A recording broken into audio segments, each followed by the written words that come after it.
Hi guys! For today's mini vlog, samahan niyo ako sa aking kaganapan ngayong gabi. Kakauwi ko nga lang galing sa trabaho kasi minsan lang din naman akong umuuwi. Kahit ang lapit lang ng bahay namin. Pagdating ko nga, nakita ko yung mga kapatid ko na sa labas ng bahay nagkukwentuhan. Kaya ang ginawa ko, kinuha ko yung pamangkin ko. Kasi syempre galing tayo sa trabaho, pampaalis lang ng pagod. Tuwang-tuwa nga ako dyan sa pamangkin ko na yan kasi kahit anong gawin mo, hindi siya umiiyak. Saka hindi siya mapili sa taong gusto niyang lapitan. Naisip ko nga, kanina pa akong nasa labas, nakalimutan kong mag-bless kay mama. Kaya pumasok muna ako para makapagmano kay may Venus natin. Pagmano ko nga kay mama, lumabas lang din ako agad kasi sabi ko aakyat ako ng bubong. Wala, hindi ko din alam sa trip ko kung ano ba. Wala, gusto ko lang makita yung bubong namin kasi nung mga bata kami hindi man kami nakakapag-akyat ng bubong. Kasi paano naman namin naakyatin kasi pinagtagpi-takping dahon ng nyug or kaya bibili si mama ng dahon ng nipa. Hindi ko alam kung anong tawag ng nipa dito sa Tagalog. Basta sa sunod pag nalaman ko ang Tagalog ng nipa, sasabihin ko na lang. Sa likod pala ng bahay namin may napakataas na pader. Hindi ko alam kung bakit ang taas ng pader na ginawa nila dyan. Basta ang alam ko kulay pula ang bubong namin. Hindi ko alam kung bakit may kulay blue na part ang bubong namin. Kasi mayroon naman tira na kulay pula pa sa baba. Pagtapos nga namin magligalig sa taas, bumaba lang din kami agad kasi sabi ng kuya ko bumaba na daw gawa ng gabi na. Kasi syempre masunod rin tayong kapatid kaya bumaba na tayo, diba? Kaya pagbaba ko nga sabi ko kakain ako, gawa ng nagugutom ako, di pa ako naggagabi at sabi ko sa pamangkin ko videoan ako kasi nagbablog ako. Habang ako makain ako, dinadaldal ako ng pamangkin ko. Oo naman ako ng oo kahit hindi ko naiintindihan kung anong sinasabi niya. Kung ano makalabas sa bunganga niya kahit hindi niya alam yun ang sasabihin niya. Kain pala ako ng kain dyan. Sabi ko si mama kong kumain na hindi pa daw. Kaya sabi ko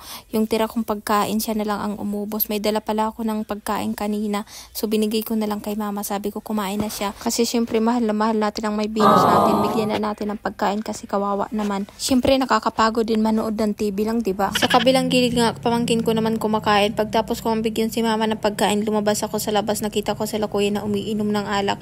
Siyempre mga kapatid ko, mga patay gutom sa alak, hindi maaalis yun sa kanila. Pagpasok ko nga sa loob, nakita ko si mama na kinakain na yung binigay kong pagkain sa kanya.